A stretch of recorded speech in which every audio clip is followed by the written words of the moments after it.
Good morning, जय शिवराय. मी दुर्गवेडा कृष्णा, ज्याची आठवडाभर मनापासून वाट बघितली तो विकेंड आज उगवला. ट्रेक मोठा नसला म्हणून काय झालं, दुधाची तहान ताकावर भागवायचं ठरवलं आणि मी निघालो पुण्यातील तळेगाव दाभाडेमधील घोराडेश्वर डोंगरावरती. श्री संत जगद्गुरु श्री तुकाराम महाराज यांच्या साधनेतील हा दुसरा डोंगर जो घोराडेश्वर नावाने आत्ता प्रचलित आहे. साधारण 3 दशकापासून हा डोंगर आहे. तरी आपण आज पाहूया घोराडेश्वर डोंगर. जगद्गुरु श्री संत तुकाराम महाराज यांनी गजेंद्र पर्वत असं या डोंगराचं नाव होतं, ते त्यांनी घोराडेश्वर असं ठेवलं. घोरडेश्वर याचा अर्थ जो इथं येणारा प्रत्येक भक्त असेल त्याचं घोर हटलं पाहिजे, म्हणून जगद्गुरु संत श्रेष्ठ श्री तुकाराम महाराज यांनी याचं नाव घोराडेश्वर असं ठेवलं.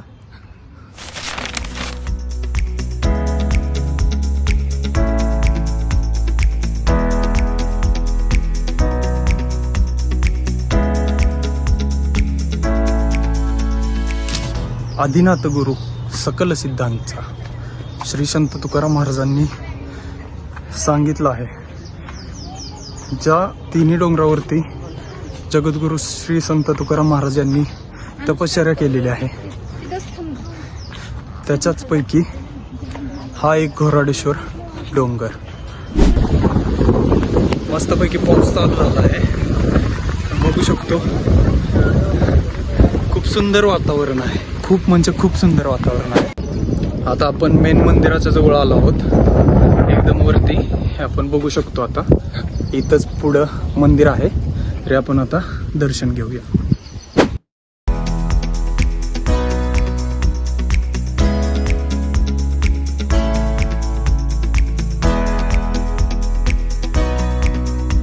आपण आता वरती आलो आहोत. हे मंदिर सध्याच्या स्थितीला पुरातत्व खात्याकडे आहे. साधारण 24व्या शतकातील मंदिर आहे असा उल्लेख आहे. तरी आपण आता मेन शिवलिंगाचं दर्शन घेऊया.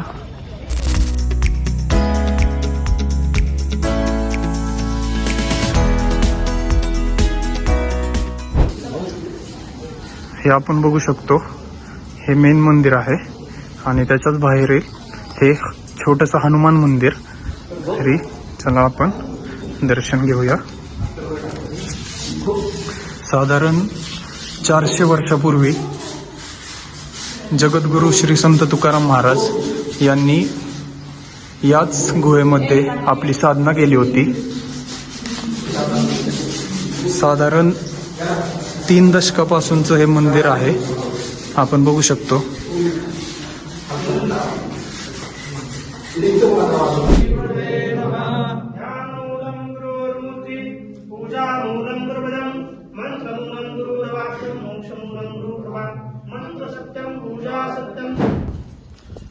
सकाळी 5:30 वाजता आरती होते आणि संध्याकाळी 7 वाजता आरती होते. हा दिनक्रम रोजचा आहे. तरी आपण येणार असाल तर सकाळी 5:30 वाजता येऊ शकता. जर सकाळी नसेल जमत तर आपण संध्याकाळी 7च्या आरतीला तर नक्कीच येऊ शकतो. जय शिवराय. आपण आता आहोत घोराडेश्वरच्या मेन मंदिरामध्ये. आत्ताच आपण शिवलिंगाची पूजा केली, आरती झाली. तरी आपण महाराजांकडून 1-2 मिनिटांमध्ये इथला इतिहास जाणून घेऊया. सांगा. कर्पूरगौरम करुणावतारम संसार सारम भुजगेंद्रहारम सदा वसंतम हृदयारविंदे भवम भवानी चैतन्यमान. आज याच ठिकाणी शनिवारची संध्या आरती याच ठिकाणी पार पडली आहे. माझं नाव पुजारी हरी महाराज बोडके. श्री क्षेत्र घोराडेश्वराचा जर आपण इतिहास पाहायला गेला तर हा प्राचीन इतिहास आहे. साधारणतः 2000 वर्षापूर्वी या लेण्या कोरल्या गेलेल्या आहेत. इतका प्राचीन इतिहास या लेण्यांना लाभलेला आहे. घोराडेश्वराचं जर नाव पाहायला गेलं तर पूर्वी काळामध्ये या क्षेत्रामध्ये याच ठिकाणी दुष्काळ पडला होता आणि आजूबाजूच्या पंचक्रोशीमध्ये लोकांना फार अडचणींचा याच ठिकाणी सामना करावा लागत होता. मुक्या प्राण्यांना पिण्यासाठी पाणी नव्हते, अन्न लोकांना नव्हतं त्या ठिकाणी खाण्यासाठी. असा अनेक प्रकारच्या समस्या त्या काळी या ठिकाणी आजूबाजूच्या प्रजेला सहन कराव्या लागत होत्या.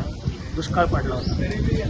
तर आजूबाजूच्या प्रजेने याच ठिकाणी येऊन या प्राचीन शिवमंदिरामध्ये या शिवलिंगाची पूजा अर्चना केली. पूजा अर्चना केल्यानंतर त्यांनी गोरवडेश्वराला साकडं घातलं की आमच्या मागची याच ठिकाणी पीडा सगळी दूर होती, आमच्या मागचं दुष्काळ तर आम्ही तुला याच ठिकाणी अभिषेक करू असं साकडं घातलं. त्याच्यानंतर गोरवडेश्वराच्या आशीर्वादाने, तिथल्या महादेवाच्या आशीर्वादाने लोकांना याच ठिकाणी लोकांच्या मागचा दुष्काळ हटला, सगळी पीडा हटली, सगळी प्रजा एकदम सुखी झाली. त्याच्यानंतर आपण मराठीत एक म्हणतो की आपल्या मागं घोर लागलाय, म्हणजे काहीतरी पीडा लागली. तर लोकांच्या मागचा घोर याच ठिकाणी महादेवाने हटवला, म्हणून त्याला गोरवडेश्वर असं नाव पडलेलं आहे. असा या गोरवडेश्वराचा इतिहास आहे. तर त्याच्यानंतर अनेक साधू संतांनी याच ठिकाणी या गोरवडेश्वराच्या डोंगरावरती तपश्चर्या केली. त्याच्यानंतर जगद्गुरू श्री संत तुकाराम महाराजांनी याच ठिकाणी या साधना करत असत व अभंगाची रचना करत असत. महाराजांचे देखील अनेक वर्ष याच ठिकाणी गोरवडेश्वर डोंगरावरती वास्तव्य राहिलेले आहे. त्यानंतर अनेक साधू संतांनी तपश्चर्या केलेली आहे. असा याच ठिकाणी गोरवडेश्वराचा इतिहास पहिल्यापासूनचा आहे. तर आमच्या याच ठिकाणी आता 4थी ते 5वी पिढी याच ठिकाणी पूजेसाठी चालू आहे. सकाळी 5:30 वाजता याच ठिकाणी मंदिर उघडले जाते व पहिली याच ठिकाणी पहाटेची मंगल आरती याच ठिकाणी पार पडते. त्याच्यानंतर दुपारी 12 वाजता देवाला याच ठिकाणी महानैवेद्याचा भोग दाखवला जातो आणि संध्याकाळी 7 वाजता नियमाप्रमाणे संध्या आरती पार पडते व याच ठिकाणी मंदिर बंद केले जाते. तर आत्ताच आपल्याला दादांनी गोरवडेश्वराचा संपूर्ण इतिहास हा सांगितला आहे. तरी आपण नक्कीच तळेगाव दाभाडेमधील या मंदिराला व्हिजिट करा. आणि हे आत्ता मंदिर सध्याच्या काळात पुरातत्व खात्याकडे आहे. तरी वरती आल्यानंतर कोणीही कुठल्या प्रकारची निसर्गाची हानी करू नका. व्यवस्थित या, व्यवस्थित जा, निसर्गाची हानी करू नका. जर तसा प्रकार उघडकीस आला तर आपल्याला 5,000 रुपये दंड व 3 महिन्याचा तुरुंगवासाची सजा आहे. तरी नक्की आल्यानंतर कुठल्याही प्रकारची हानी न करता आपण या शांत निसर्गाचा अनुभव घ्या. पुरातत्व सगळ्या वास्तूची काळजी घ्या आणि भेटू नंतर. जय शिवराय. जय शिवराय. अंधार पडायला लागलाय, 7:30 वाजलेत. तरी आपण आता गड उतरायला चालू करूया. साधारण एक 10 ते 15 मिनिटांमध्ये आपण गड उतरून खाली जाऊ शकतो. चला.